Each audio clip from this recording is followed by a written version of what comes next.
Hi, welcome. I think that we're about 300 strong, and we're in 3 rooms tonight. So if I could have the people in this front part of the room stand up and turn that direction, please. Just stand up. People in the front, stand up, turn that direction, and wave to the camera. Great. Thank you all for coming. My name is Julie Harrelson. I'll be your MC tonight. I'm the CEO of Harrelson Group and fund manager for Cascade Angels. And last time I was on a stage in front of this many people was at the BBC conference where I announced, gave some progress report about the 2014 fund. We were able to invest $460,000 in Oregon, and we invested that money just before the end of last year.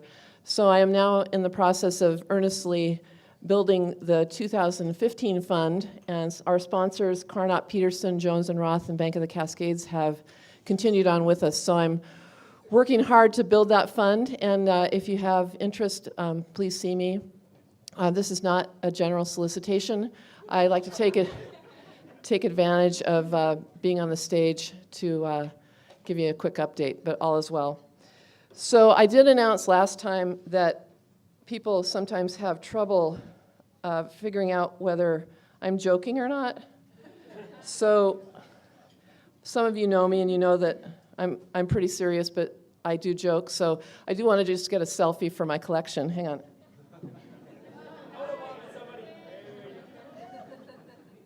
Great, thank you for your indulging me on that. So I'd like to just thank our title sponsors, Carnot Peterson, Columbia Bank, and to the new title sponsor, Zolo Media. Thank you for sponsoring.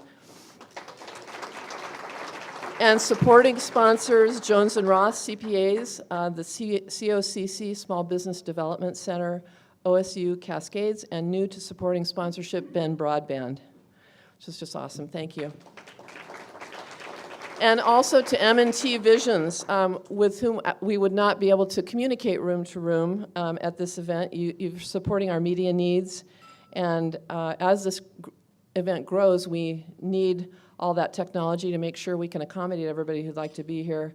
So, and we couldn't stream into the theater in the other room. So there's some people over in the other room that have much more cushy seats than all of you have.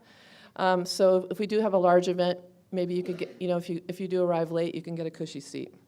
I'd like to now introduce John Napier from Carnot Peterson.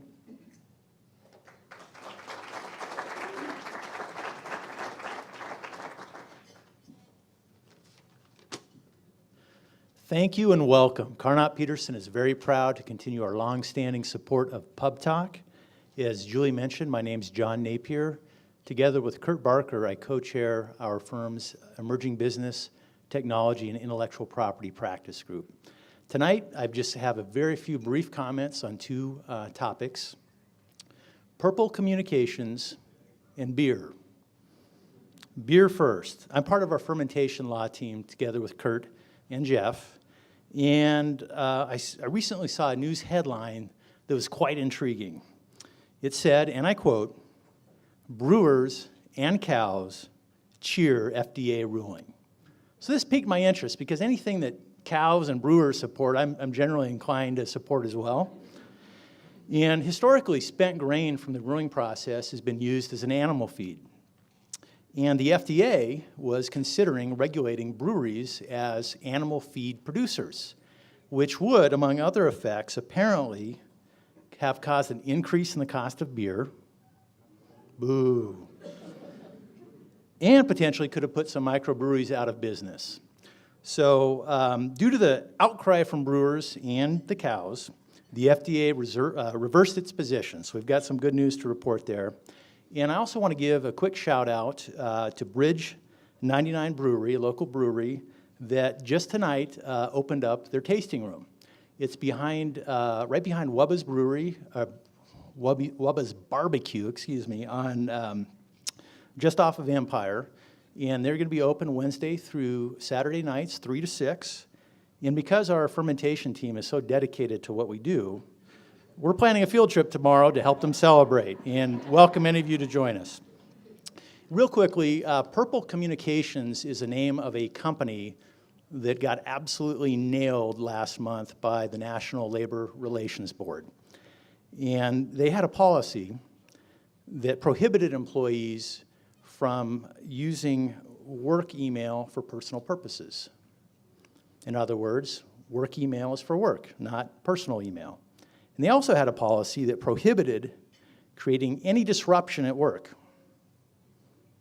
The NLRB found that to be unlawful, and which may be counterintuitive to some folks, and their theory being that those types of policies can act to chill employees' right, even in a non-union workplace, their right of concerted activity, pre-unionizing activities. And I don't have time to go into the gory details tonight, but the takeaway from that is if you're an employer and you have a handbook, you need to sit down with your attorney and go through that handbook in light of this decision. It's a pretty big one. And if you don't have an employee handbook, think about getting one. And I'll give myself and the firm a quick plug. Carnot Peterson does offer a fixed fee employee handbook that I'd be more than happy to talk with anybody about. So with that, welcome. Thank you very much for attending tonight, and enjoy your evening.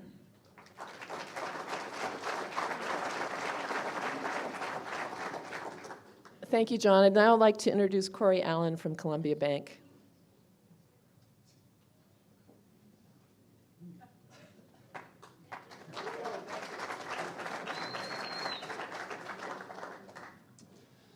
Yeah, hi everyone.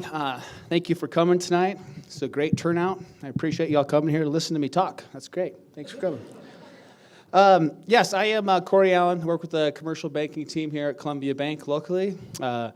So brief kind of bio of Columbia Bank, 10,000 foot level. We're about $8 billion bank, headquartered in Tacoma, Washington. We have offices in Oregon, Washington, and Idaho just recently, about 150 branches. Something exciting, Forbes just announced their 100 best and worst bank list. We were not on the worst side, and actually we came in at 17, so we're very proud of that accomplishment. Yeah, right, all right. Anyway, so the main topic tonight, and kind of in regards to our keynote speakers, the focus is really on beer. So I thought I'd kind of share a few facts about the brewing industry that I kind of find fascinating and follow it fairly closely. But first, I got to start out with kind of a corny joke. So this gorilla walks into the bar and pulls up a chair, sits down. The barkeep comes up and goes, "What can I get for you?" And the gorilla says, "I'll have a beer, please." So he starts pouring him a beer, sets it down, and goes, "That'll be $5. So the gorilla reaches down in his pocket, starts pulling out some money. The bartender says, "You know, I got to tell you, we don't get a whole lot of gorilla customers in here." And the gorilla kind of shakes his head and says, "Well, at $5 a beer, it's no wonder." I know, it's pretty bad, right? Okay, anyway, real quick. U.S. beer sales. What has happened to U.S. beer sales in the last couple years? Well, since 2013, surprisingly enough, consumption has gone down 2%, almost 2%, rounding up in total consumption, which is crazy because all we hear about is beer, right, and kind of the market. So the craft beer industry itself actually grew, this is for 2013, they don't have the 2014 numbers yet, grew about 17% in 2013, but still only represents like 8% of the total overall market. So when you really kind of think about that, it's, you know, everybody always talks about bubble bursting, and kind of the numbers are involved with that.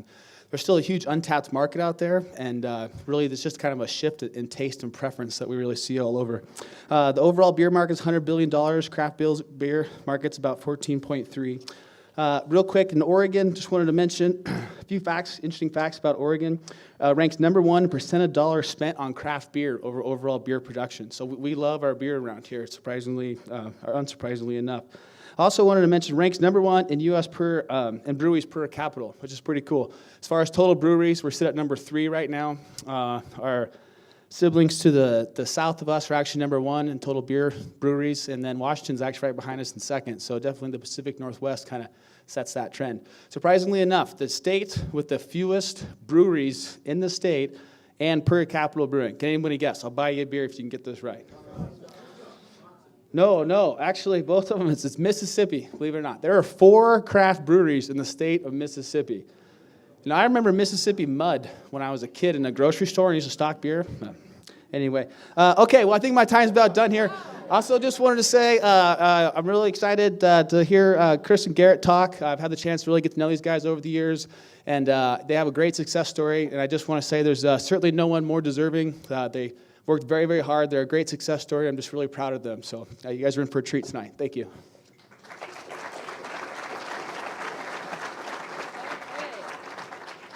And now I'd like to introduce Michelle O'Hara from Zolo Media.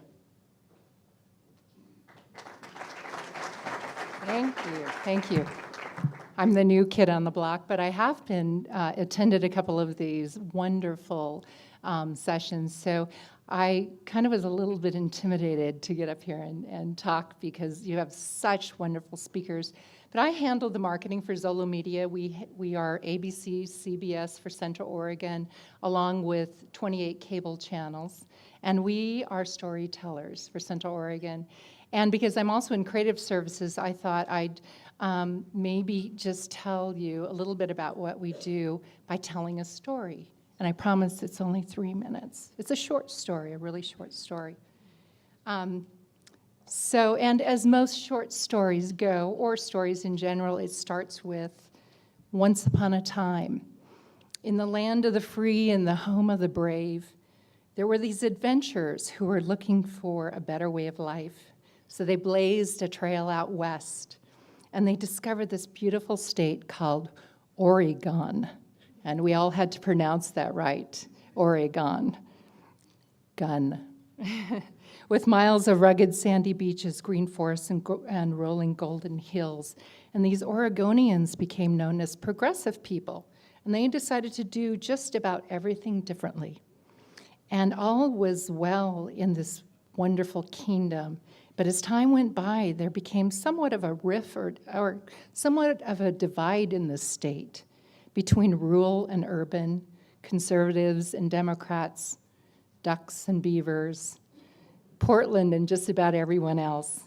So it became clear that there was a need for balance, for a place where all ideas were welcome, where hipsters mingled with ranchers, and horses shared trails with bikes and dogs and babies. And people looked at each other in the eye, and they actually smiled, where the handshake was genuine and your word was golden, where the journey was as important as the destination, and the art of craftsmanship was honored, and practically everyone made their own beer. The land of balance and acceptance and opportunity appropriately landed in Central Oregon. And many people from all over the world traveled there to enjoy the white-capped mountains, the sunshine, along with the magical ancient juniper trees. And they noticed something special about this place and yearned to make this land their home. So they left their gray, complex lives and came to Central Oregon, not just to live, but to have a life. And where work wasn't available, they started their own business. And those who thought of retiring but really weren't ready to retire helped these entrepreneurs. And along with them, there became this group called EDCO. So because there were so many companies with fresh ideas, there needed to be someone who would get the word out and tell their stories. So Zolo Media was created by this very lovely queen of the local dogs. And the people of Zolo became storytellers of all things that matter to Central Oregon.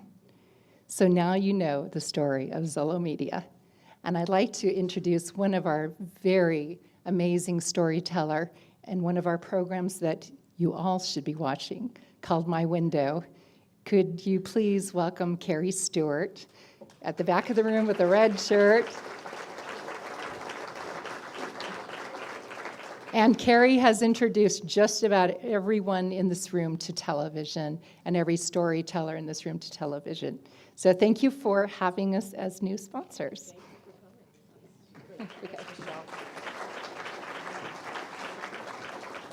Let it be said that you've probably all been to a million events. Our sponsors do not give boring speeches.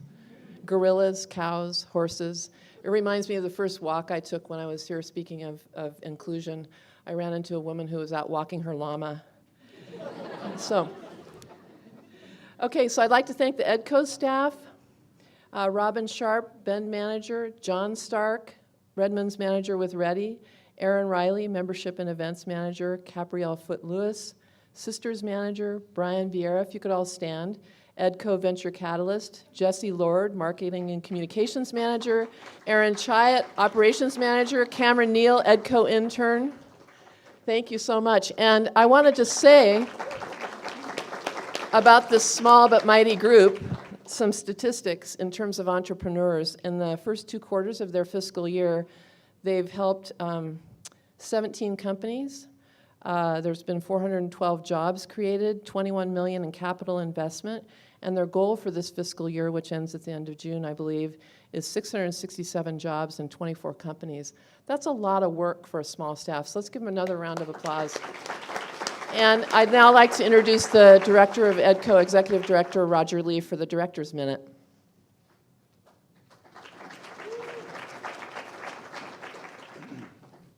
All right, I'm on the clock as well. I think Aaron's timing me over there, so I'll be quick. Thanks for everybody coming, showing up, and in the other room as well. I'd say first we're pleased to welcome a new team member here tonight, and I think maybe she's in the room. Carolyn Irvin, are you in this room, or are you in another one?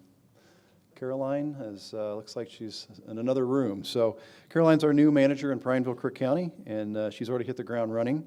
Working on several projects, which you get to hear about if you go to our annual luncheon on the 12th of February. And that's all I'm going to give you a little teaser on that. I think you've got some information on your tables about that. It's going to be another sold-out event like this one tonight, so get your tickets soon before they go.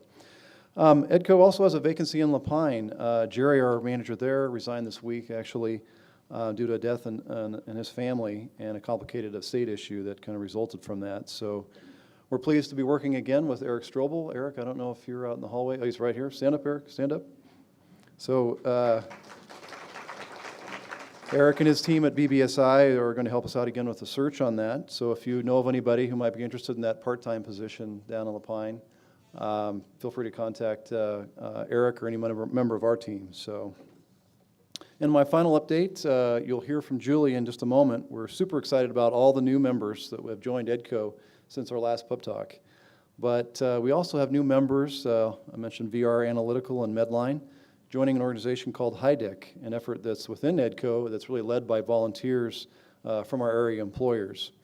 HIDEC is all about helping our local employers create a culture of continuous improvement and efficiency. Some of the things that, as startups, maybe you're thinking about down the road, that's stage 2, further ahead, you're trying to get capital and markets and customers and so forth. Principles of lean play a big part in what HIDEC does, but it's more than just about lean. It's working to make a company and an organization the best it can be, which in turn usually makes them more competitive on the national and global scale. For example, we've seen a number of member companies realize 6-figure costs and efficiency savings just in their first year of participating in HIDEC. So it's a big deal. Sometimes you can walk into a company and say, okay, HIDEC can really help you get organized and get more efficient. We've got a number of manufacturers in the group. HIDEC members include St. Charles and Ben Memorial Clinic, Ben Broadband, and Ben Deschutes Brewery. So a whole kind of a broad range of folks. And if you're interested, I'd love to tell you more. Membership is surprisingly affordable, and training is practically free. You've got a little flyer on some of the tables and around. We've actually got an event coming up. I think we've got about 300 people attending tonight. We've got 10 slots left for this event coming up at the end of the month. So interesting one being taught by folks at Deschutes Brewery in St. Charles on problem-solving tools. And the last thing I would say is that we have a little bit of office space at EDCO available. So if we've got any startups that are looking for, say, 1,300 square feet, we've got some space at a great rate in the old Robbie J's Bistro location, which is right on the river. Give us a call if you're needing space. Thank you.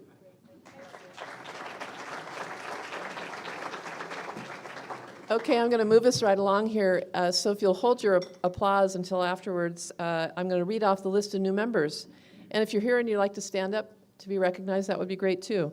Lad Group, Cascade Sotheby's, David Johnson, Ryan Consulting Group, Invect Inc., Kelly Sheets Business Consulting, Pros of Central Oregon Business Association, Solar City, the Pembroke Company, Radical Equine Solutions, Dan Steelheimer Colm Commercial, Estelle, NB Inc., Pat Cowgill, Attorney at Law, Gregoire Cleese, Lenity Architecture, Earth Cruiser, and last but not least, a special thanks and shout out to Hum Kombucha, not only for being EDCO's newest official member, but also for supplying the bottles of kombucha that are here tonight. Thank you. 17 new members since November's PubTalk. That's really awesome. Really appreciate that. This is what this organization is made of, is great members. And also special thanks, this is my Vanna White moment, to Dana Signs for the signage. Every little bit helps on this effort, so thank you for that. Okay, so let's get into the conversations with some of the entrepreneurs.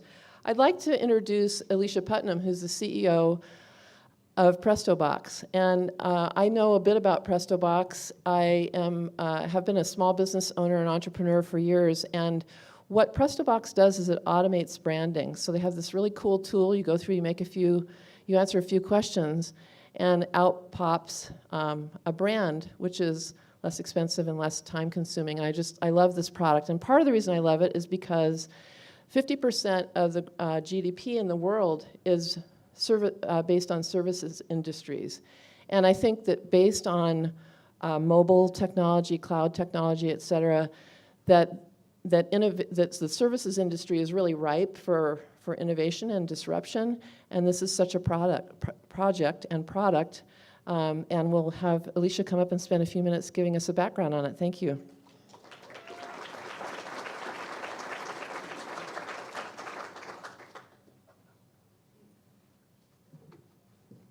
Thank you, Julie. Well, thank you very much. I am Alicia Putnam. I am CEO of PrestoBox, the world's first automated branding agency. I want to tell you a little bit about my background. I used to run a traditional branding agency called 14 Hands Agency. We did some great work and really seeing the power of what a brand can do. We rebranded a major medical clinic, and they experienced the most profitable year ever in their 67-year history. We rebranded an e-tailer, and the revenues increased 350% in less than a year. So great stuff, but one of my frustrations was when a small business owner would show up on my doorstep. And they'd say, I'm ready to get branded. I'd say, great, where's your $40,000? And of course, they would go running quickly out the door. So I started getting intrigued by this small business owner and started doing some research and realized there are 30 million small businesses in just the U.S. alone. They constitute 90% of the businesses in our country. And of course, small businesses are exploding internationally as well. These small businesses spend $250 billion a year in this country on marketing and advertising services. So it's a huge marketplace with a huge pain point. When that small business wants to go get branded or rebranded, they face what I feel are 4 unhappy options. They can come to an agency like what I used to have. They can go online and get completely overwhelmed by the array of choices. They get a logo from LogoWorks. They get a business card from Moo. They get a website from Wix. Nothing matches. Nothing works together. They could go to a crowdsourcing option like a 99 Designs. They fill out a long creative brief. They art direct designers halfway across the world. They sift through all these options. They basically have to play the role of creative director. Or they do nothing, which is actually what happens in 47% of the cases. 47% of small businesses in our country do not even have a website. So this is a huge opportunity for, ta-da, PrestoBox, the world's first automated branding agency. So the magic that's under our hood is 4 things. The first thing is that we offer a guided process. So this simulates the agency experience, where the agency guides the business through a process and matches them with a brand. And when I say brand, I mean colors, fonts, images, the look and feel of how they communicate in the marketplace. Our brand Genie, that is patent pending, simulates this process. The second tenet is that it's really easy and fun. If you've been to PrestoBox.com, I mean, it is literally a 1, 2, 3, 4, and you are matched up with a brand, and you've got your logo, business card, and website. So the third tenet is it's a whole brand system. It's right now the logo, business card, and website. We plan to end add in a slew of both offline printed products as well as online products. And then the fourth is that it is better design. Our Chief Creative Officer, Michael Verdeen, has led design initiatives for Nike, Adidas, Keen, Doc Martens, Old Navy. We are bringing higher design to this massive marketplace of small businesses. So the question I get a lot is like, seriously, you cannot scale the unscalable. How are you possibly going to do that? How are you going to have enough options for these small business owners? So we've created this Lego design system that expands both horizontally, and that is through new brand personalities. Right now, we have 17 brand personalities. We have 20 that are waiting in the hopper to be fed into the system. Then we expand vertically within each brand personality, colors, patterns, logos. We currently have 16 color and pattern options per brand personality. We did have 20 logo options per brand personality, and we got user feedback saying, that's just not enough options. I don't want to be the girl at the prom that shows up in the same dress as the other girl. So we took that really seriously, and we invested in a major technology that the past CTO of Shutterfly recommended to us. We just plugged it in, just got it integrated. 5 days ago, we just launched our new automated logo builder. We're going from 20 logo options per brand personality to 2,993. So if you do the math on this, the 17 brand personalities with the 16 color and pattern options per brand personality, the 2,993 logo options per brand personality, that's over 800,000 unique branding possibilities for the small business customer. You add in the 20 brand personalities that are waiting, and that's over 2 million. So how do we make money? We make money in 2 ways. The first is direct customers that come to us, to PrestoBox.com. We currently have 74 customers. They are buying our brand kit for the most part, which is a logo, business card, website, so we have a recurring revenue business model in place. And we've generated about $80,000 in cash in the past 18 months. We really see these current customers as our beta customers, testing our product mix, our price point, our ideal customer, really determining that. The second way we make money, and this is where it gets exciting, is through channel partners. There are some massive companies out there with a huge database of small business customers, and they are trying to figure out how to make more money from their existing database of customers. So we were sitting around, we were like, oh, you know, who are those big companies out there? There's American Express, there's Intuit, there's Salesforce, and Staples reached out to us. And turns out a guy who was in my investor group back in Portland is the number 4 guy at Staples. And they were having a brainstorming session with their executive team, and they were really brainstorming, like, how can we sell more printed products, because believe it or not, that's our highest margin product, to our 27 million small business customers. They were like, so one guy said, it would be so cool if there was like this automated branding widget, because if we knew their brand, we know we could have a lifelong relationship with them and sell them endless printed products. And my friend Mike Edwards said, actually, there is such a company, it's called PrestoBox. And they went to PrestoBox.com, they checked it out, and they were like, that's exactly what we're looking for. So they reached out to us. We launched a pilot project with them. We were on Staples.com as well as in their stores. And we actually doubled their print sales in their stores. So here's why. We were sitting up in the Renton, Washington store, and Virginia Matsfield walks in. She's a dental hygienist, and she's launching a business. She came in to buy a sign, a $24 sign. She's going to a little conference. We took her through our brand genie. She landed on Places Then. She loved it. She loved the colors, the fonts, the logo, and she walked out with $350 worth of products. She got envelopes, she got letterheads, she got business cards, she got presentation folders, return labels, and of course she got her sign. So Staples was like, wow, this is really cool. So they're gonna roll us out on a national level in the next 6 to 12 months. We're also talking to Weebly, which is a major online website builder. They have 23 million small business customers. We met with their CTO and their VP of New Business Development, and the VP of New Business Development said, you guys could solve our blank page syndrome. We said, what's the blank page syndrome? He said, we get tons of customers who come to us and they know they need a website, and they get started and they get stuck. They don't know their colors, they don't know their fonts, they don't know what they look like, they don't know their brand. And we suddenly realized, wow, we've got this really powerful front-end engine that could get plugged into any branded product out in the marketplace for that small business customer. So let me tell you a little bit about the team. I told you about myself, I told you about Michael Verdeen. Sarah Conti is our president. She has a Harvard MBA, knows how to grow a business from the ground up.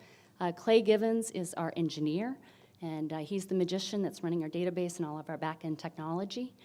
The future for us, we are going to have more brand personalities, more design fodder, more channel partners, more technology to really bring to fruition this dream of ours to have a fully automated branding agency from tip to tail for this massive small business marketplace. So in closing, I just want to say I am so thrilled to be here the same night as 10 Barrel. 10 Barrel, you are an inspiration, and I just hope to do in the branding industry what you guys have done in the microbrew industry, but it does take a village. And so the three things that we are asking for tonight is more customers. If you know of a small business that needs a brand, send them our way. Talent. If you're a designer or an engineer, I'd love to talk to you. And of course, resources. So if you're an accredited investor, I'd love to meet with you. Thank you very much. I have to share the microphone with you for Q&A, because I have to repeat the questions from the audience. Okay. Okay, great. So we have 5 minutes for questions, and our process, because we have people in the other room, is when you ask a question, I'm going to repeat the question, and then Alicia's going to answer it. So take some questions from the floor. If you raise your hand, we Rain? can take questions here too. Rain? So, Alicia, can you tell us about also your workshops? She did a workshop for the Central Oregon STEM Hub to help us really hone in on who we want to be and what we're going to do. And it might also be an option that folks in this room might want. So, Alicia, could you tell us about the workshops that you conduct? So that was my past life, which I occasionally do, but that is really actually what the Brand Genie is based on. So the Brand Genie is based on 12 years of research that is being put into this patent pending process. So thank you very much. Over here? Yeah. Hang on. How are, sorry. How are,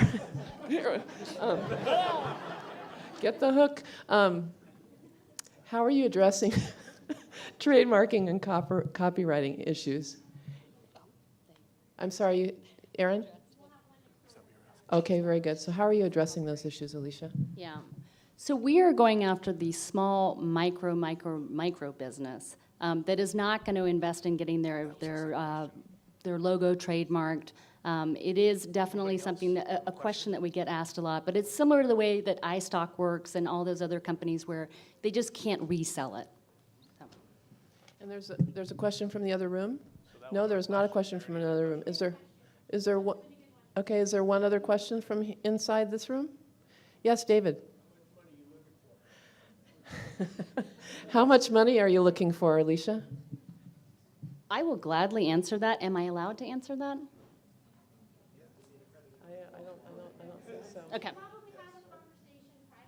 I would love to meet with you and talk to you about that.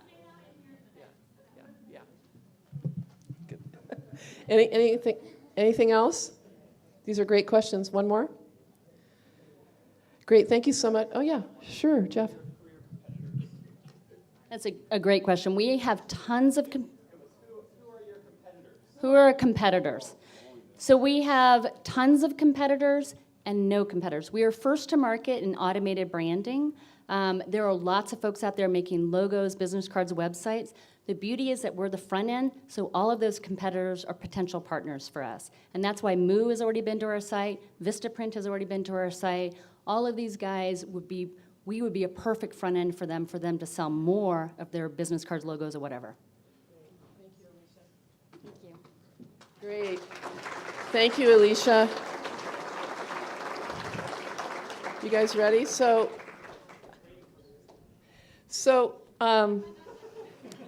there's a story, okay?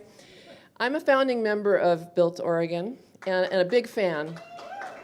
And Built Oregon is about everything good made in our state and everything good about our state. So there was a lot of Twitter activity about one of the speakers, Mitch, getting really thirsty, and would he get a Stein for speaking?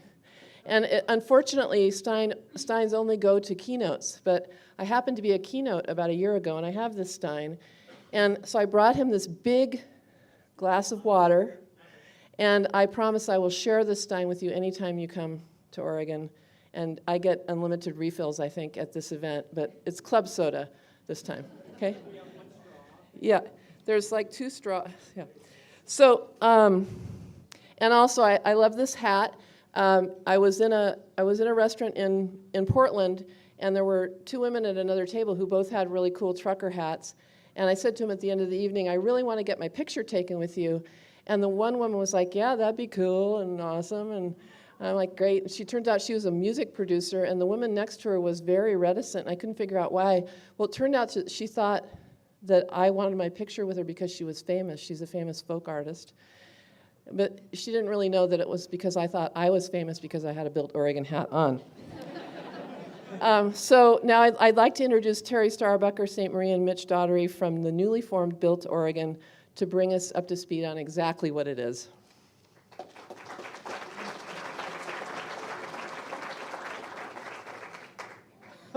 Thank you, Julie. Oh, I love this. You can come up here with me, right? Hi, everybody. Good evening. Can we share it? Yeah, well, yeah, maybe. Or maybe one sip, maybe? Yeah, sure. You're strong. You're strong. Thanks. Hi, I'm Terry Starbucker St. Marie, and with my partner, Mitch Doherty, and our other partner, Rick Terozzi, who couldn't join us here today. We're the co-founders of the digital magazine Built Oregon. So if you go right now, pick up your iPhones and handheld devices and go to builtoregon.com when you get a chance, or you can do it now. You can check it out. What we are is simply that, a digital magazine that's about Oregon entrepreneurship. And we do that by telling stories about Oregon entrepreneurs all over the state and across industry disciplines. Because we started this thing because all of us have different backgrounds that are entrepreneurial. I'm an angel investor in Portland with Oregon Angel Fund. I'm on the board of OEN, which is a proud partner with this great EDCO organization. Mitch Doherty has been the chairman of OEN for a couple of years and been involved and done with it.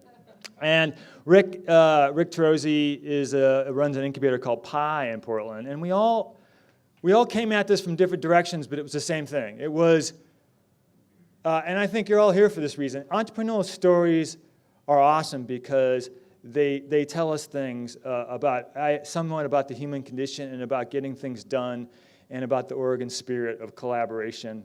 And these were all things that we were passionate about, but we felt there weren't enough of these stories being told. And we knew this personally because you tend to be in these silos, and we're in Portland, and we hear a lot about tech, and we hear a lot about Portland. And that's all good, Portlandia and all that stuff. But there are so many cool things going on in places like here, and places in Eastern Oregon, and Central Oregon, and Southern Oregon. And all it took for us, but we had this idea to write about this, and we decided to go out and do a Kickstarter. And so we did this video, and we hired a videographer and went out on the road, went all over the state and found 40 entrepreneurs to film, and about 35 of them I had never heard of. And how many saw that video? Has anybody watched that video? Fantastic. And these are just awesome entrepreneurs with great stories that I think can help and affect and impact us all. In fact, one here was Tom Biddell of Breed Love Guitars, right here in Bend. 150 craftsmen. Has anybody ever been to that place, where they make those guitars? It's unbelievable. And I was so inspired by that place because they still make all these guitars by hand. And is Rachel here today? She might be in another room. She wrote that story. If you go to the Built Oregon right now, she wrote the story about Tom Biddell. And this is an example of the entrepreneurial spirit in this state. This is Tom Biddell talking, and I'm just going to quote this because I think it's great about what he's doing. Every barrier and every challenge that gets in the way of becoming the #1 acoustic guitar maker in the world, we're going to find a way around it, over it, through it, past it, and it's not an option. You have to have this sense of future, this sense of hope, this sense of knowledge that you know it's up to you whether you succeed or whether you don't. It's not up to all the other people or things or excuses or barriers or frustrations that pop their head up. Life is like whack-a-mole, and you have to keep whacking at it.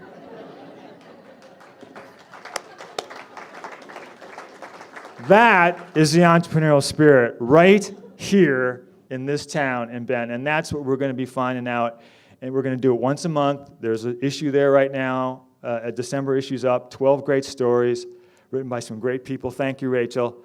And we need help with that, and it's a community we're building, and there's more to come. And so I wanted to invite Mitch up here to tell you more about that.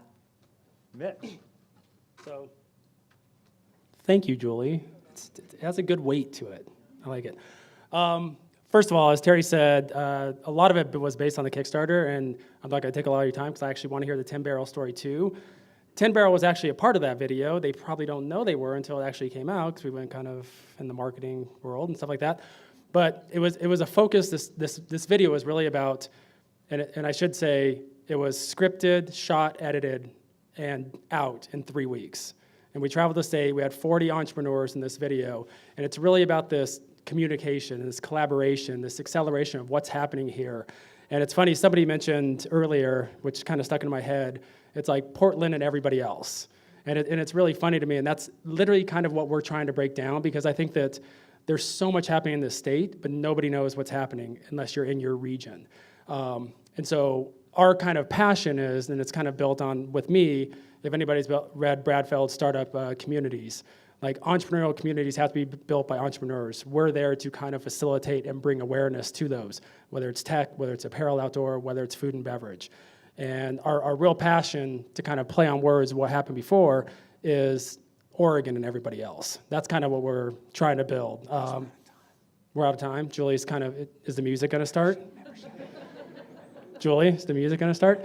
To kind of end and to wrap up, as I see Julie standing, and she's making me nervous over here, we need continued support. So it's like, how can you support this? The membership is $24 a year. You go to the site, you sign up, and that allows us to keep paying great writers like Rachel to keep telling these stories about what's happening, and we're going to have multiple events around the state, so follow us on Twitter and Facebook, and I'm out. Thanks, everybody.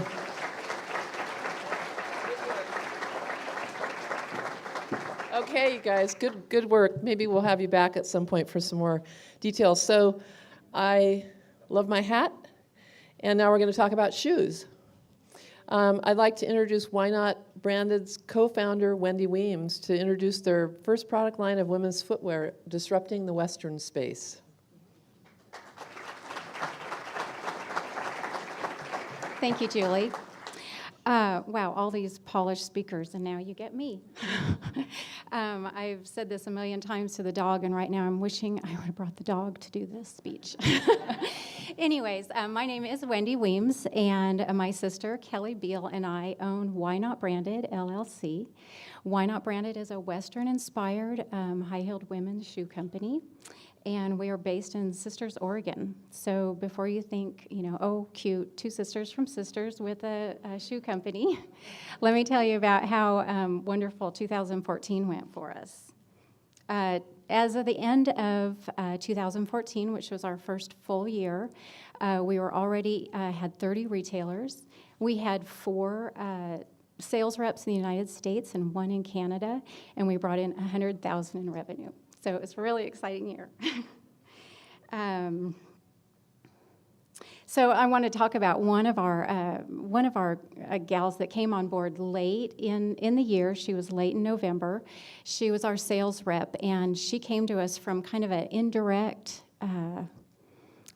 competitor, I guess I would say. And she grew that company over the last 10 years to where they are now. And they're an $18 million company, and it's flip-flops.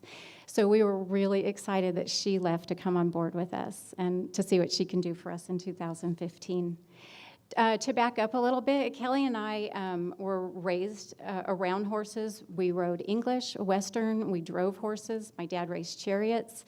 And a lot of our fashions that we chose were based around, our lifestyle. And we're still very involved in the equine industry. My sister produces pro rodeos, and I'm a professional barrel racer. To rewind back to January of 2014, we had very raw samples, and they were good, but they were raw. And the world's largest Western and English market, buyer's market, was coming up. And we wanted to test the market and kind of go in under the radar and see, if we really thought we had something, we could sit in our living room all day long and say, oh, these are so cute. And anyways, we were blessed with being able to be in this beautiful showroom in Denver. And like I said, we wanted to be under the radar. So they put us in the back of the showroom in an antique dresser, and we hid the shoes in the drawers. And with Kelly's relationship, she's been in this industry for over 20 years. We were brought very select buyers. And we left after 4 days with 16,000 in orders. And they knew the shoes wouldn't even be in until the end of June. So that was really exciting. Really confirmed a lot. It wasn't just us sitting around the living room going, oh, these are cute. So the problem that Kelly solved with her designs is if you flip through our industry catalogs and also just your Western magazines, you'll see a lot of girls there wearing, or women wearing cowboy boots with shorts, cowboy boots with sundresses, cowboy boots with wedding dresses, with formal wear.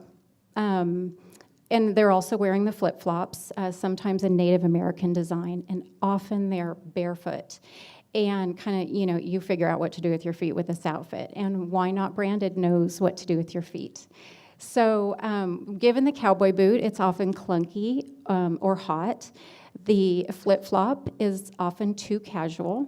And so we really bring in that shoe that gives you that feminine Western appeal to your fashion choices. So again, back in 2014 or 13, Kelly continues to design, and she's shown us the picture and all of her designs she's bringing in. We're like, you need to do this. You need to pull the trigger. And I was kind of off doing my own thing, another venture on my own. And then I went to a year-end awards banquet with my husband, and I watched this woman walk in this long, beautiful leather dress, Western-inspired, and flip-flops. And I remember grabbing his arm and saying, oh, we have got to do something about this. So that's pretty much when I jumped on board, and that was late 2013, or 2012. So 2013, we had our first meeting. I called Kelly. I said, I think you need to come meet your business partner. So at that point, I became the sole investor, and with her designs, it's kind of brings us to the solution that a lot of you see on your tables, I think, in the next room, and a lot in here. We affectionately call this collection Alpha Mare, and we bring 8 styles and 15 different options to the marketplace.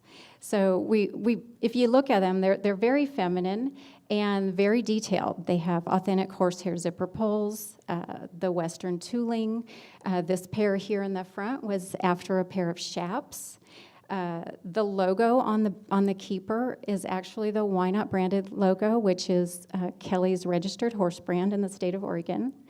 So anyway, we're really happy with how they turned out, and I'm even more excited about the new styles. I think some women will eat beans and rice for a month to own these new styles. As far as direct competitors, we really don't have one. We did hear that one of the major boot manufacturers was coming out with a women's line. And then when they unveiled it, it wasn't Western at all. They just put their name on it. So to this point, we still don't have a direct competitor. I'd like to talk a little bit about our team.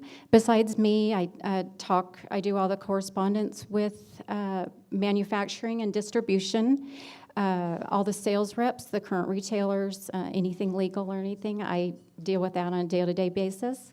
Kelly, like I said, brings 20 plus years of relationships and contacts, and of course the awesome designs.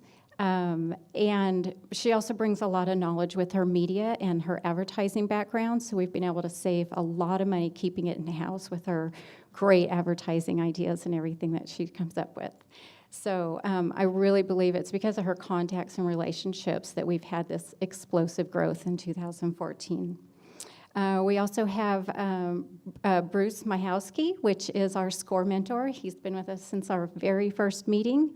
My husband always says, don't get too far from him, so we don't.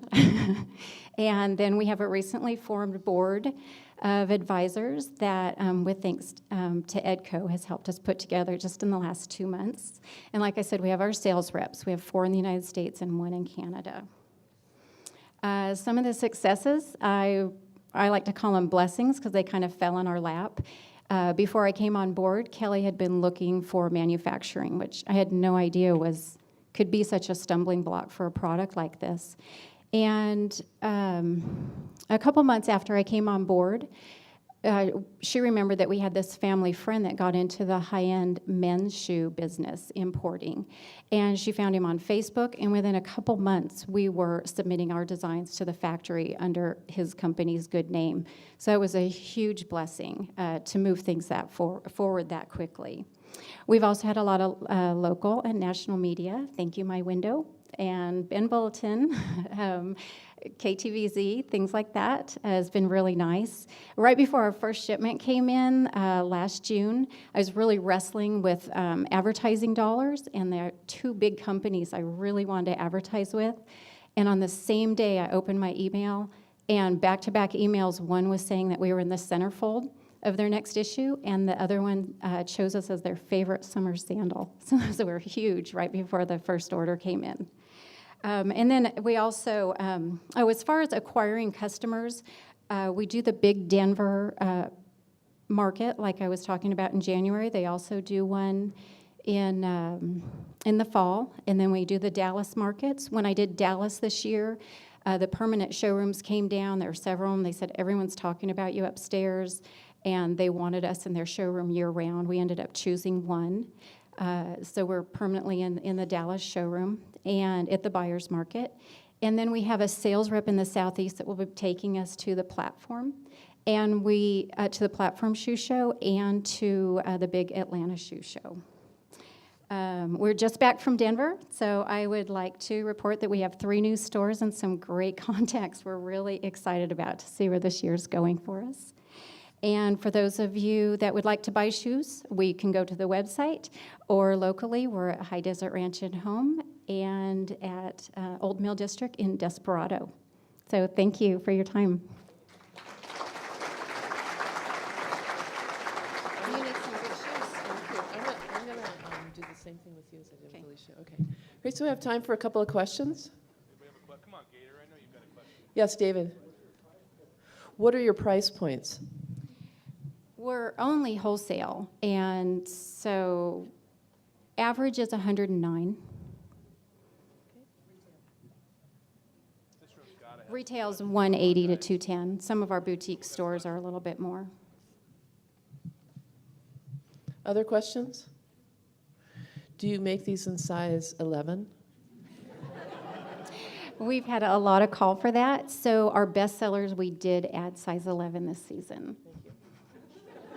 Some of us have to go to a store and say, what shoes do you have? And they bring out 2 pair that are size 11. So, yes, sir. Yes? Where do you manufacture? We're manufactured in Shenzhen.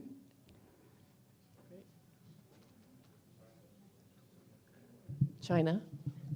One more question? Sure. Are you coming out with lower heels? Could you say it again? Oh, are you coming out with any lower heels? That was asked by the designer. I should make her get up here. Yes, we are. This season that we plan to have 3 new styles in a lower heel. We've had a lot of requests for that. Being 5'3", it didn't matter to me, and the platform is 2 inches, so we really call it the 4-inch heel with a 2-inch feel. But yes, we are, as you know. Great. One more from the back. I have a question. So a lot of women wear cowboy boots because they serve a purpose. There's a function. Like you can't go to the barn unless you're wearing it. So is there any functionality to these that would be similar to cowboy boots? Okay, so a lot of women wear cowboy boots because there's a functionality, like you can go into a barn with them. Is there any functionality to these? No, they're just stinking cute. That's a good note to end on. Thank you very much. Thank you. I think that's a fantastic note to end on. So we're all about style tonight. So we've got shoes and we've got hats. This is my 10-barrel hat for my introduction of the guys from 10-barrel. I think it kind of rivals the Built Oregon.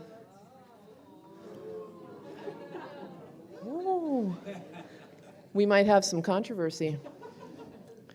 Okay, so I'd like to introduce Chris Cox and Garrett Wales from 10 Barrel, our keynotes tonight. Chris began his career with Arthur Andersen and spent 5 years working in various industries focusing on process and efficiency. In 2004, Chris and Jeremy Cox left the corporate world to start JC's Bar and Grill in Bend, which I think a lot of us have fantasized about, leaving the corporate world and starting a bar. And in 2006, Chris co-founded 10 Barrel Brewing Company, which has seen massive growth while still leading the craft beer movement in the Pacific Northwest. His current role is overseeing all operations in the brewery while driving financial and general business matters for the company. Garrett is a second generation born and raised in Bend. His only jobs growing up were in his father's beer and wine distribution warehouse or in restaurants. After graduating from Linfield, he came straight back to Bend and started working on a way to put that lifetime of experience to work. After partnering with Chris and Jeremy on the then Wildfire Brewing Company, 10 Barrel was born, and Garrett is responsible for all food and beverage operations, including restaurant development. So welcome, Chris and Garrett.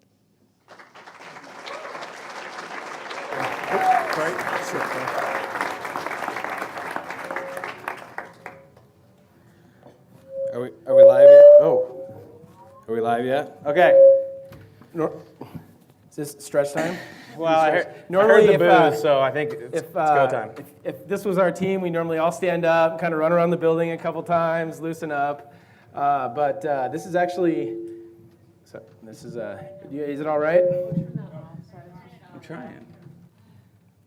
There we go. This is the first time in how long? Probably a month. A month that Garrett and I have been in the same room. We're gonna hide back here in the corner. We can't get too close though. So we're excited to be here. He was Are we good? Are we better?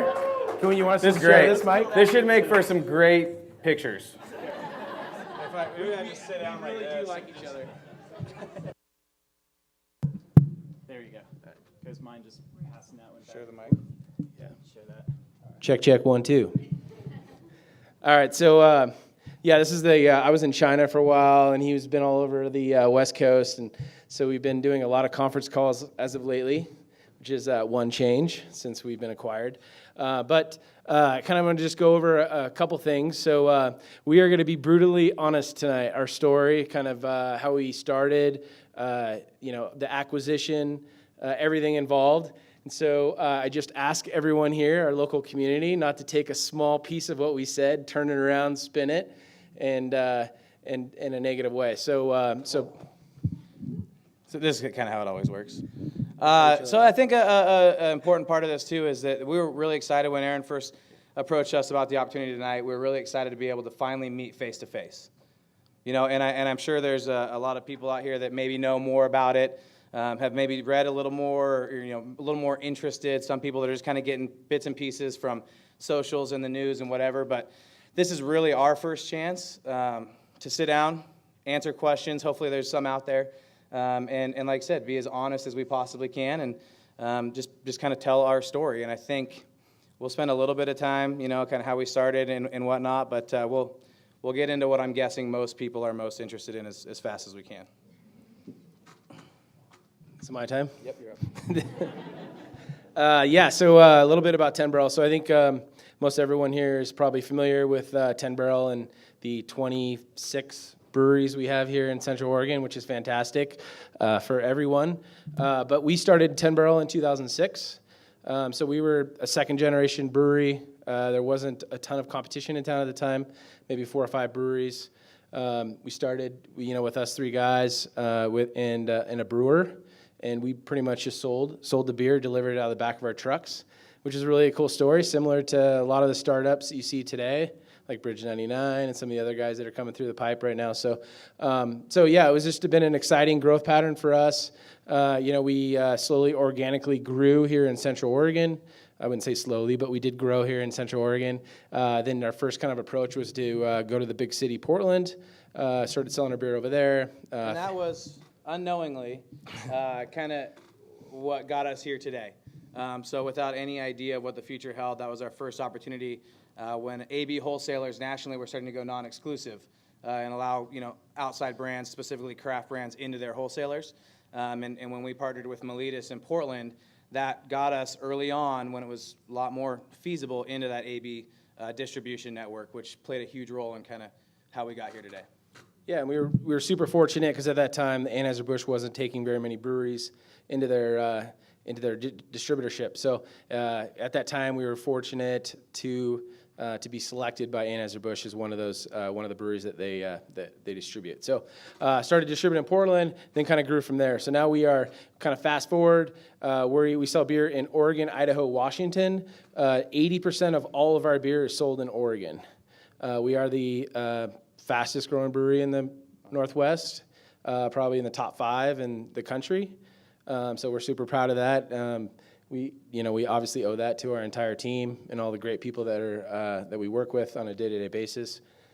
Do we just rattle on? Yeah. So I got something. You have something good? So we'll find out.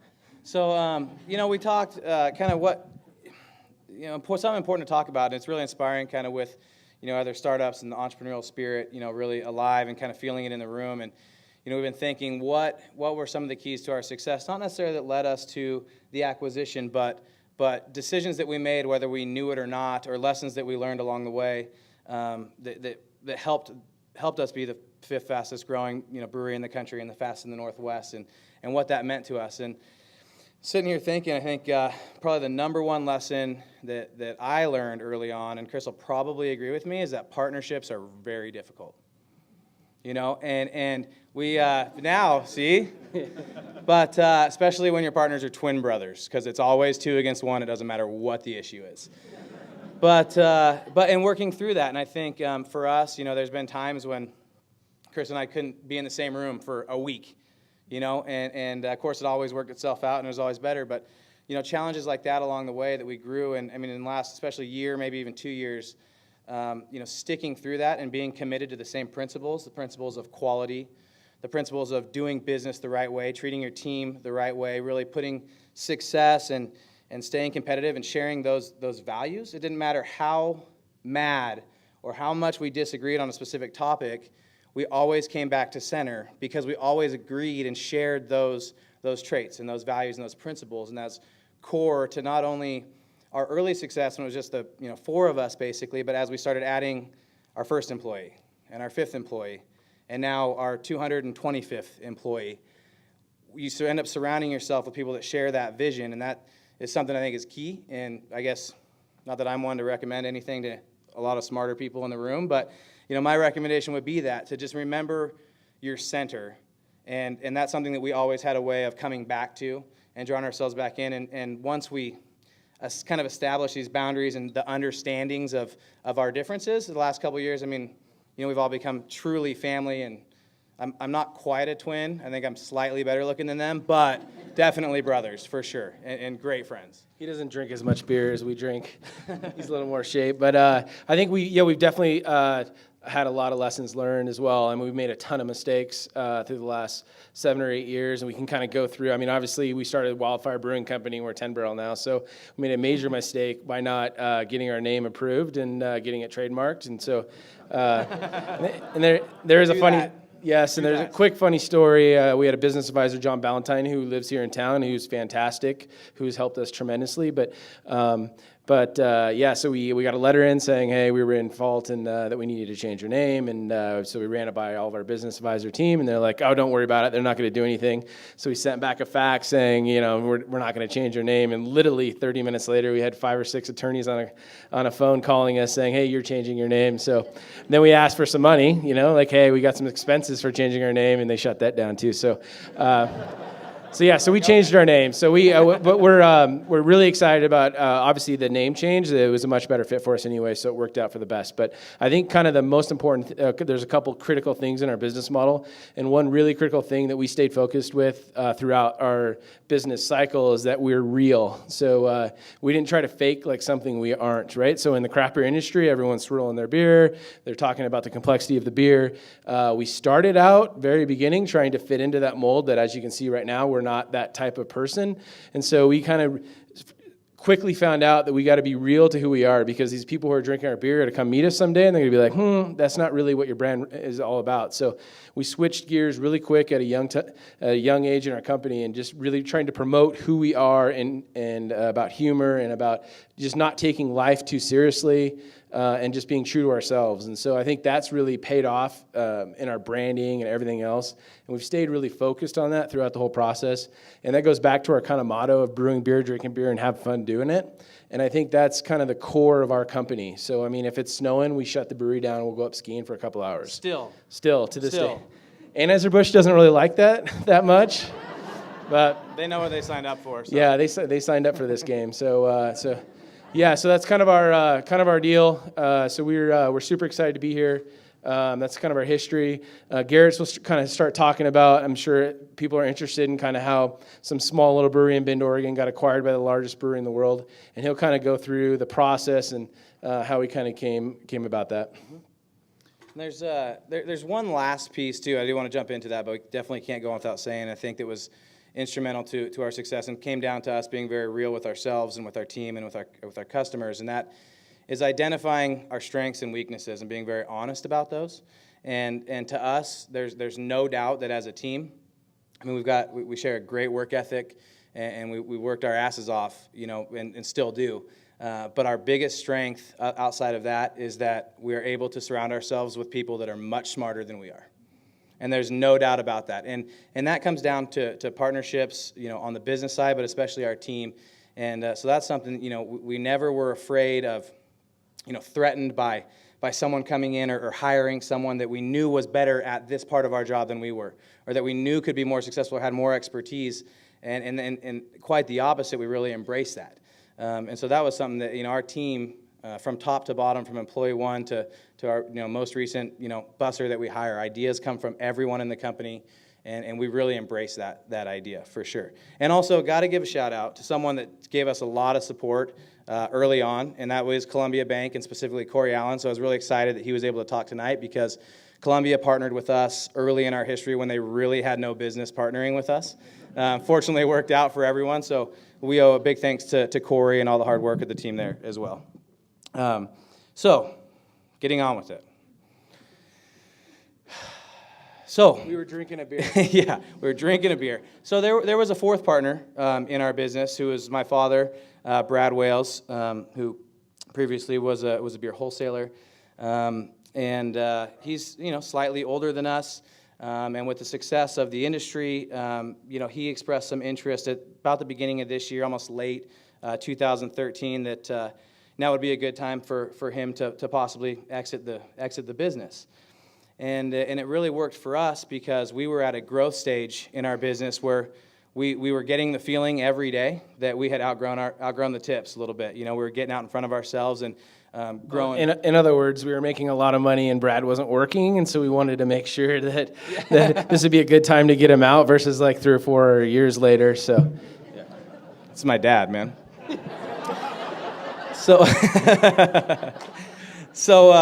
so we started shopping a little bit. We started looking around, contacted some brokers throughout the country, and really started the process with the intention. For us, it was really important that we do find a strategic partner that can really not only provide resources but expertise and experience that is much farther beyond what we had experienced and where we were at as a company. And we had a broker show up, and we finally picked and interviewed, and they showed up and kind of did some interviewing, and we're preparing a deck, and we're gonna getting ready to send it out to 30 strategic partners between trade and private equity, and we got a call maybe 2 days after they left saying there's a lot of interest from AB in the West Coast, but there's a quarterly meeting coming up in a week, and I'd like to get something in front of them, but I don't have a deck ready.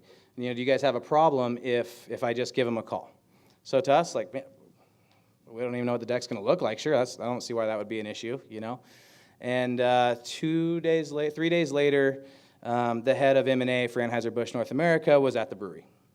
And that's really what started the ball rolling. And so, we expressed that our interest was 25%. It was Brad's shares, and and the ball really just started rolling from there. They started expressing a lot of interest in a total acquisition, not a partnership. That's definitely the direction they're going in the future. And that obviously raised a lot of questions for us. At first, our first reaction is there's not a chance. It's too soon. We're not ready. The business is still growing at a speed that, we really want to embrace this and ride this out. But as we started looking at it and thinking about the options and what it meant, the most important thing to us was that our team was taken care of and that we still had jobs, right? And the most important thing to them was that our team wasn't going to go anywhere and we were going to be part of the company moving forward. And once we established that groundwork, that's really what started the diligence process. And there was a lot of talk, especially on the socials and comment boards and things like that, I got the feeling that people thought like we got a call on a Friday and Monday morning we're like, let's get it on, let's make the announcement tomorrow. This is probably 8 to 9 month process that was difficult, obviously on us, on our team. They had no idea why it was so difficult on them. They don't have no idea why we voluntarily scheduled a full audit from our CPA. That didn't make any sense to anyone. So that it was very tough on the entire team and the secrecy behind it for obvious reasons. But when we finally got to the point of announcement, we were of the utmost confidence because of the diligence that we had put in, because of the time frame and the questions that had been asked and the personal visits, that this was the best opportunity to take our hard work and our blood, sweat, and tears over the last 8 years and a brand that we care so much about, put the resources behind it that it really deserves and see what it can do. And that's what literally led us to the decision to say, yes, let's make this happen. This is going to be a great thing for everyone, not just for us, but for our team and for the brand especially. So I skipped like 6 months of decision making in there, but of us sweating in an office somewhere, wondering if things are going to go well. And I think one critical piece of the story is that we finally received our offer from Anheuser-Busch, and obviously we're blue-collar guys, and it was it was one of the most amazing days of our life, and it was unbelievable. Wait, hold on. Did anyone here, or in the theater, we can hear you guys if you're loud enough, did anyone here have a bottle of swill explode in your fridge? Okay. We're really sorry. Yeah, we're very sorry. Horribly sorry. We owe you. We still owe you. Yes. But I think what's critical about that story is that we made the decision the day after we received an offer from Anheuser-Busch that we were going to recall swill out of the marketplace. And so I think that's a critical piece to the integrity of our management team. So we found out at 8 o'clock that morning that we had a bottle explode in Idaho, and it was we received the offer at 5 o'clock that night before. So we got an executive team, our whole team together, and we made the decision knowing that we were going to lose the deal with AB, that we had to recall swill. And still, it's emotional for me still to this day, just because it was such a hard decision, because we'd worked so hard to get that offer, and then we just, it was gone, right? Because we're doing the most horrible thing you can do in the beverage industry is recall your brand. So, but AB respected our decision of doing the right thing, and they stuck with the offer. So it was fantastic for us. It was a huge, significant financial burden for us to recall swill, but ended up being the right decision. So I thought that was kind of a critical piece of our model. And I think it went a long way too in us kind of establishing. Look, there's a lot of information out there. Some accurate, most of it not. And I get the stigma of large corporation and what it means to our local community, and I get that. But we made the decision, and it was a tough decision. We didn't sleep at all that night. When we took about 24 hours to make the decision, but at the end of the day, we all showed up early the next morning, and it was a unanimous vote. We had to make the recall. It was the right thing to do, we all were convinced it was going to ruin the deal. And we made the recall before we contacted anyone at AB or our broker, which they weren't happy about. But our decision was we had to get it done as soon as we could. We couldn't waste any more time. And once we made it and contacted them, I think the exact response was, we're not happy, but you made the right move. And we knew right then that, okay, there's more to this, right? There is a backbone here, and there's a moral principle. And the fact that we were doing something that we felt would be absolutely catastrophic to the brand, but new, I've got a 2-year, we all have kids. We've all been in those situations, man. If that would have happened around my kid, we have a moral obligation to do this, and they absolutely, without hesitation, shared that moral obligation to make the right decision, and it didn't impact anything in the deal. So I think that for us was a good faith effort that we knew that it wasn't just lip service that we were getting, but there was some meaning behind what they were promising and what the conversation was taking place. So we have 2 minutes, but just kind of the high level, what's kind of changed since the acquisition. We lost one employee, a sales rep in Seattle, Washington. So we've retained all of our employees, and there's a ton of positives that come with this acquisition. All of our employees have great 401k. They're all stable in stable positions. We have a ton of capital behind us now for growth. I mean, I think we're sinking close to $10 million in our brewery this year for expansion. We're already hiring a ton of employees. As well as, kind of the Portland project and some other pubs that are coming through the pipe. So we're just really excited about the opportunity. It's been, the last 3 months, there is change, right? We went on record saying, nothing's going to change, and there is change. We have a boss. Now, we haven't had that for a while. I don't know how well it's going. You can ask him. He doesn't like the snow days. But yeah, I mean, it's been fun. Our employees are loving it. We're having a great time. We're still doing what we love to do. That's brew beer, drink beer, and have fun doing it. And, we don't have to worry about a lot of the corporate stuff that we weren't very good at. So we don't have to worry about all the HR stuff, all the stuff that, that was dragging us down, all these meetings and everything that we were kind of getting involved in as the company got larger. And so it's really fun to kind of get back to the basics for us as partners and just kind of do what we love doing. So. All right. Thanks, guys. So we have a few minutes for questions, and our original concept was you were going to be mic'd and I was going to be over there, but we all have to be together because I have to repeat the questions. So I'm not. you're all good with that? Uncomfortable? Yeah, no, I'm not. Not over. So first question. Right here? Yeah. Oh, I just want to say, I think you guys are a real success story, and I think most businesses would like to get to that place where their value is recognized. And I also wanted to ask you when you're going to make Strange Brew 2. Okay. So the comment on the floor is congratulations on your success, and a lot of people would like to be in that position. And when are you going to make Strange Brew 2? We're ready. We're ready. We might have to get it signed off by someone else, but we're ready. Yeah. Okay. All right, great. Any other question? Yeah. Congratulations. Thank you to all of you guys and your entire team. Not only have you created a great brand for yourself, but you've also put a brand in Bend and Central Oregon. So thank you for all that. I think we can all agree. Yeah. Congratulations on your brand. You put a great brand in Portland, and I think we can all agree with that. I'm just... Bend. Sorry, what? In what? In Bend, sorry. In Bend.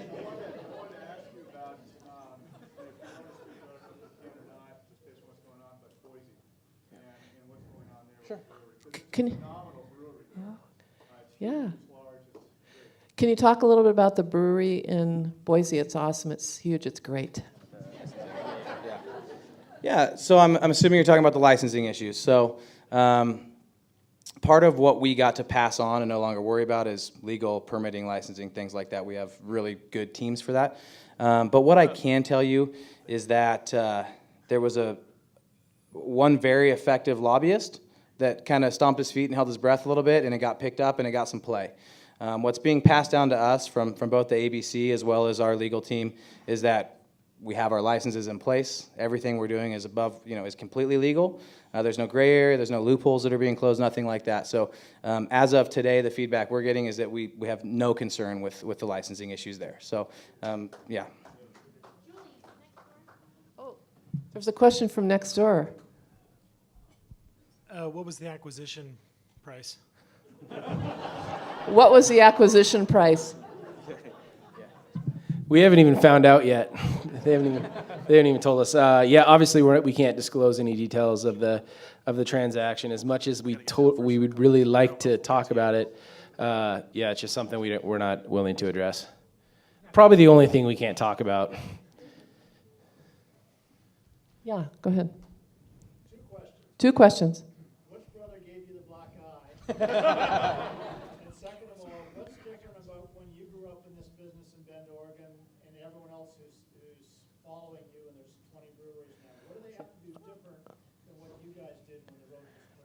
Okay, first question is, which brother gave you the black eye? And second question is, what do breweries and people in this business now have to do differently than was done before? I'll get the first part of this. So somebody called him a sellout to his face, and so he got the first shot in, but Garrett got the last 7. So if anybody's interested in calling us sellouts up here, no, just kidding. Yeah. He fell off his bike. Yeah, that's true. It's not that cool. I wish it was a way better story. To the second part of your question, you know, I honestly don't think there's lightning in a bottle. There's a silver bullet that's the ticket to this industry. But you know, people ask us all. I don't know if you guys have been around town for since we started. The first article about us was, are we at the saturation point? Is this too many? Is there room for wildfire brewing, right? And obviously that's becoming more and more. Corey hit on it, today. Nationwide, obviously it's different in the Northwest and Oregon, but nationwide we're still under 10%. We're not even at double digits for craft. So for young breweries that are starting today and coming up, there's the key component. There's 2, I guess. Being true to yourselves as a brand and quality of your product. So, in the mid-'90s, we had the first kind of craft beer, the bubble burst, right? A lot of people refer to it as. And what happened is you had a lot of people getting into the industry for the wrong reasons. And our only concern for the health of the industry right now, the only thing that can screw this thing up is putting out product that is not of the top quality. Because when you get the other 92% that's still a domestic drinker, and you finally get an opportunity to get them converted to craft beer, and they maybe make their first decision to buy a new 6-pack, or finally get the blue handle at the bar instead of the red one or the gold one, if it's not a good product that they can appreciate, then it's not only bad for that brewery, but it's bad for the industry, and it's going to turn people away before they really even give it a fair shake. So as far as new breweries, they just got to be real to themselves. Don't try and fool anyone, and just put out a quality product. Okay, there's a question from next door. Oh yeah, hey, congratulations again on the good deal. Just real quick, what role did distribution rights play in the deal? What role do distribution rights play in the deal? I'll answer this. A huge role. So we're almost exclusively Anheuser-Busch distributed, so in Oregon, Washington, and Idaho. And so with the franchise law and with the laws that are around distribution pieces, it was definitely more attractive for Anheuser-Busch. And I'd be lying if I didn't say that we didn't strategically, back in the day, understand that we were trying to align with one of the large strategic players. We first entered into Anheuser-Busch distributor in Portland. After that was successful, we knew that, in the back of our heads, a solid exit strategy would be to align with one of the large strategics, and so we then proceeded to sign up with other Anheuser-Busch distributorships. So, when you're a small brewery, Anheuser-Busch distributorship isn't the best distributorship sometimes because they're more focused on off-premise, so package sales versus, draft handles, where if you're a small brewery, you're just going after all the tap handles. So it was definitely a long-term play for us, and it was definitely significant in the process. Yeah. Hey, Chris, are you going to keep the 10-barrel name? Anheuser-Busch, we're not going to see that. Are you going to keep the 10-barrel name? Anheuser-Busch isn't going to take it? No. Yeah, no, we're keeping the name for sure. They tried to throw the eagle on our building, and we took it down. No, yeah, they're not interested in changing our name. They like the brand equity, and they're interested in keeping what we have and growing what we have. So they're not interested in coming in and changing anything in our brewery.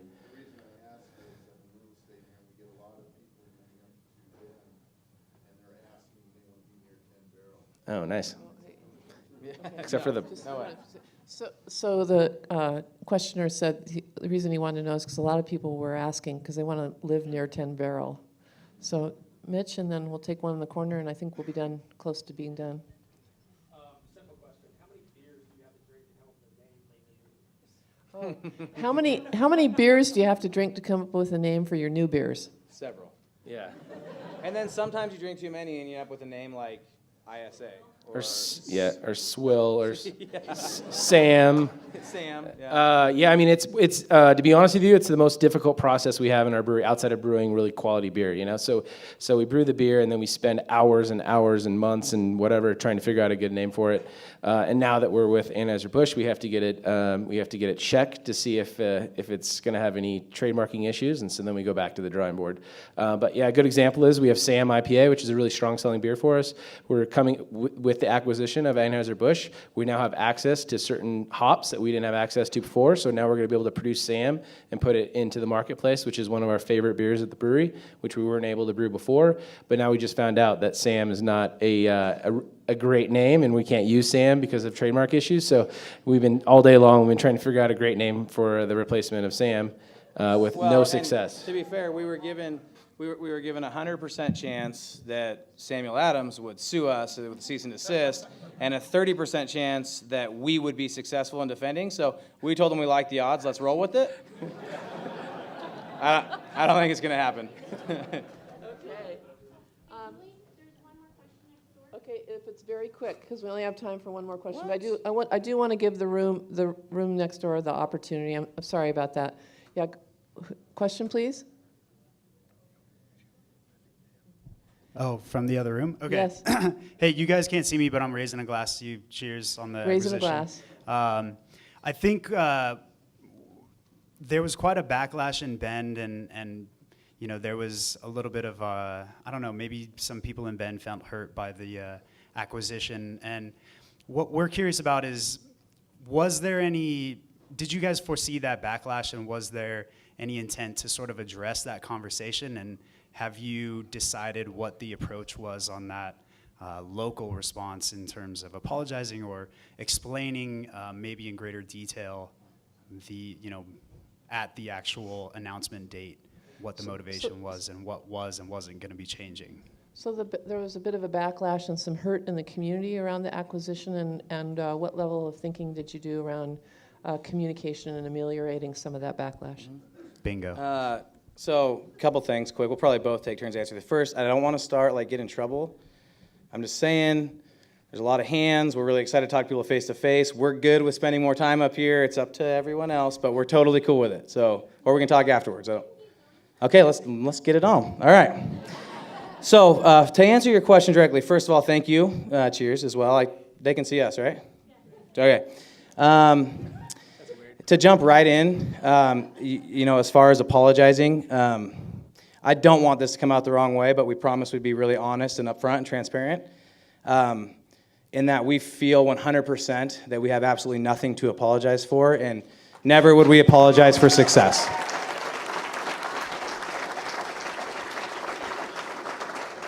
That being said, yes, we definitely foresaw some backlash. Part of the beauties of this industry of craft beer and this resurgence and this lifestyle really is what it is more than an industry. We knew there's huge brand loyalty and local loyalty, and not, especially in Bend and in Oregon, as a whole. So yeah, we definitely saw some of it coming. And our message from day one, which, we got called liars, and we know what's going to happen. You don't know what's going to happen, right? But our message from day one was let the beer do the talking. Let the beer do the talking. We get... there's no denying, right? At the end of the day, the small little overall final, at the end of the day, percentage that is left in profits is not in Bend, okay? It's not in Bend anymore. I get it.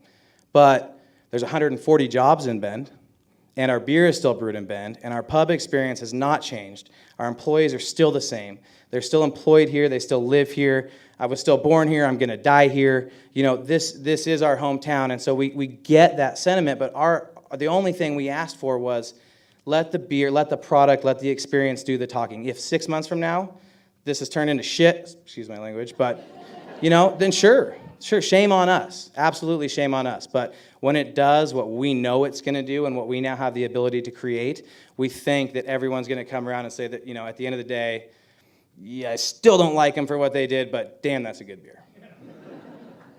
Yeah.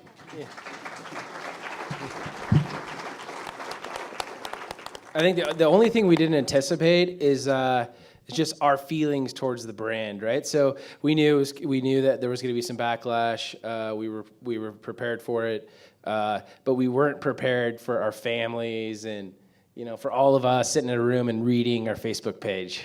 And so you read through your Facebook page, and it means so much to you, your brand, and how much you work for it, and your employees, and how hard they're working.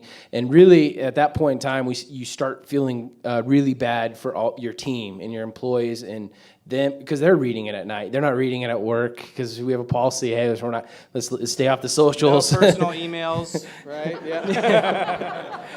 But they're reading it at night, and and it hurts, So I mean, you have somebody who's sitting, sitting at home on his computer saying something that maybe is irrelevant or something that he doesn't understand, and it hurts because you're reading that and your families are reading it. So that was the only thing that was really difficult for us. But at the end of the day, we can look each other in the eye and know that it was the right decision for our company, it was the right decision for us, and it was the right decision for our employees. And we feel like the opportunities are going to be fantastic for the Bend community and for the growth that we can kind of build here in Bend. So we just kind of keep focused on the end of the road there.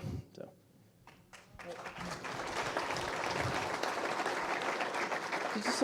So I know that we said we go a little longer, but I know that there are people that probably do need to leave. So I just don't want to start losing people before we really close. So what I'd like to suggest is we take maybe like 2 more questions or maybe 3 with brief answers, and then we'll close so you can leave with a.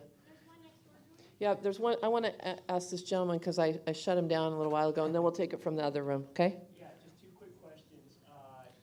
First of all, great job. I remember when you guys branded Wildfire, and then I remember the article coming out when it changed, and I remember that still been an apology ever since. Does AB have a preference on your ownership of pubs and restaurants, and what might happen to that in the future? And then the second question is, you mentioned $10 million in expenditures. Is that how much of that is going to be in Central Oregon? Okay, does AB have a policy on restaurants and expansion, and of the money that's invested, how much of it will be here in Bend? Yeah, so short answer, so we can maybe get 3 more questions. As far as how much of the investment is going to stay local, absolutely every penny. And there's more coming behind that. There's significant investment in the Central Oregon infrastructure in our Bend brewery. Our brewery is not going anywhere. They just want to make it bigger, better, bring in more tanks. As far as the pub side, that's one of the things they really liked about our model that really is unique because it's a nightmare licensing-wise, so it takes a lot of time. But one thing they really liked was that we go out and support our distribution networks with our pubs. Pub is the best sales rep you got. So that's why I've been traveling. There's talk about more pubs and continuing the restaurant side as well. From the other room, and then you, from the other room. Yes, I have a question. I know you've said that you're going to continue making your own beer, but I'm just wondering, with the contract you entered into with such a big company, if there's some legal restriction, or have you at all relinquished any of your creative control? Just say no. Great. No. The answer is no. That was a great question, though. Yeah, it was a great question. So the question was, did you relinquish any of your creative control going into this contract with a large business? And I can clearly answer that from the angels on my shoulder here. No. Yes. Great. So also born and raised in Bend, love you guys. But we spent the last 7 years or so in the Bay Area, where the entire goal of starting any business is to sell it. And that is really what drives the innovation and the growth of the tech industry. And so I'm curious what you think either should happen or would happen if more breweries go down this path, or if they start breweries for the sake of selling it. Would it be good for the industry? Would it be good for our local economy and for the wider industry of craft beer? Okay, so this questioner is from here, but lived in the Bay Area, where businesses are started primarily to be sold. What would happen if more breweries took that on as an ethos? I'm just going to answer one quick part. Chris will be better to answer most of it, but as far as starting a brewery to be sold, if you start a brewery with the goal to sell it, you're never going to sell it. We have way too educated of a clientele. You cannot fake it in this industry. It's got to be authentic and it's got to be real. So if that's the goal, it's not going to happen. But as far as consolidation, yeah, I mean, we're going to see a lot more consolidation in our industry. I mean, the industry is so attractive right now to outside investments with strategic partners, anywhere, any kind of capital funding, and the multiples are so high in our industry right now that you're going to see bigger breweries trying to capture the craft essence. So it's really difficult for a larger brewery to join and do what we're doing, right? So it's you can't fake it. So you're gonna see it happening a lot more. I mean, I think I read yesterday that in Sierra Nevada, the owner of Sierra Nevada just got appraised, for over $1 billion. So this is second craft brewery, the second largest craft brewery I think in the U.S. So there's a lot of growth in our industry. There's a lot of business focused people now at the higher tier breweries, and so I think you're gonna see a lot of different avenues of capital. Okay, fantastic. So I have a final question, and that is there any question that you haven't been asked that you'd like to answer, or anything you'd like to say before we close? I got something. You go first. Has it changed your life? And it hasn't, right? So we still drive Ford trucks, or I drive Chevy. He drives a Chevy. We're from Bend, Oregon. We are here we love the game of business, and we're here to have fun and to possibly start other businesses. We're very, very interested in staying here in Bend, and I think that a lot of people have asked that. You've sold your company. It's just like the end of the world, and you retiring, and that's not the case. So we're mid-30s, he's low 30s. We have a lot to accomplish in our life. We still want to work, and we want to do some great things, and we have some great ideas, and we're really excited. We're definitely staying with the brewery for a while, and I think we have some really competent people underneath us that someday. Like what Garrett talked about, that are smarter than we are, and someday they can kind of take over kind of our responsibilities. And so when that day comes, then we'll still be here in Bend, and we'll be doing some pretty cool stuff. So. Wait, hold on. This is really important. I'll be quick. I mean, we're getting the music's playing, but we're talking through it, like Kanye up here. So one thing, as far as hang out if you guys want to ask any questions. We're really having a great time. So thank you guys very much for caring and for giving us a chance to talk to you face to face. As far as questions you haven't been asked, I don't have anything. But one thing I do want to mention, we just launched today. So those guys have been around here. Our Charity of the Month program is something that's very near and dear to us. Last year was our biggest year. We gave $50,000 in the local community. Well, we relaunched the campaign today. We're really bringing the community into it. So I'm not going to tell you all about it, but please check out our website or Facebook. We just launched for 2015 the Charity of the Month program, kind of re-energizing it again, really bringing the community back into it. And we're hoping to crack that $100,000 mark this year and just really amplify things. And that's not just in Bend, but it is in Boise. It's going to be in Portland when we get open. So check it out. That's really important to us. So, wow. Thanks, you guys, for being here, and thanks to the audience for the great questions. So I did want to present you with these steins. Is there a photo opportunity? Is there someone taking photos? I want to get my photo taken with these guys. Anybody have a cell phone? Where's your selfie? Where's the photographer when you Oh, need there him? we go. Oh, she's coming? Can we fill it with beer and chug it? What's that? Oh, yeah. Here, There we go. Where's that? Yeah. Can I wear yours? Come on. Here, I'll trade you. Okay, I got 10 barrel. You have a tiny head. I'm waiting. Hold on. Give me just a second here. I know we're going to be here till 9 o'clock for this, but it's okay. Okay. Oh, man. Hang on. Oh, look over there. Okay. Thank you, my public. So Julie's new at this, but you get to bring those back to PubTalk anytime, and I'll fill them for free. Yes. Now, so thank you so much for being here. And, a lot of entrepreneurs fear failure. We should also, in some ways, fear success. It's kind of difficult. So in the words of the famous philosopher Taylor Swift, the players are going to play, and the haters are going to hate. But baby, shake it off. That's my advice to you. All right, last. So closing comments. Just one more thing, folks, if I could keep your attention here. This is a great story. The person who came from the furthest last time came from the Virgin Islands. The Virgin Islands, okay? And I don't know if you remember, but in November, our speaker was Stacy Lyon of Healthy Hoo Hoo. And so she was here pitching her line of Healthy Hoo Hoo. Well, you weren't the only ones listening. Actually, this executive from the British Virgin Islands, whose name is Barbara, was so impressed by the product, there are several products, feminine hygiene products, Healthy Hoo Hoo, that's aptly named. She was so impressed that she started carrying it at the Body Holiday in the Virgin Islands. So we now have Ben products in the Virgin Islands, and I just wanted to congratulate Stacy on her success. So, couple reminders. Stacy, are you here? Oh, hi, Stacy in the other room. If you want to talk to her, she's here. Reminders, EDCO Annual Luncheon has been set for Thursday, February 12th, another not-to-miss EDCO tradition. Tickets are on sale through the website events page, and they're going fast. Like this, I believe it will sell out.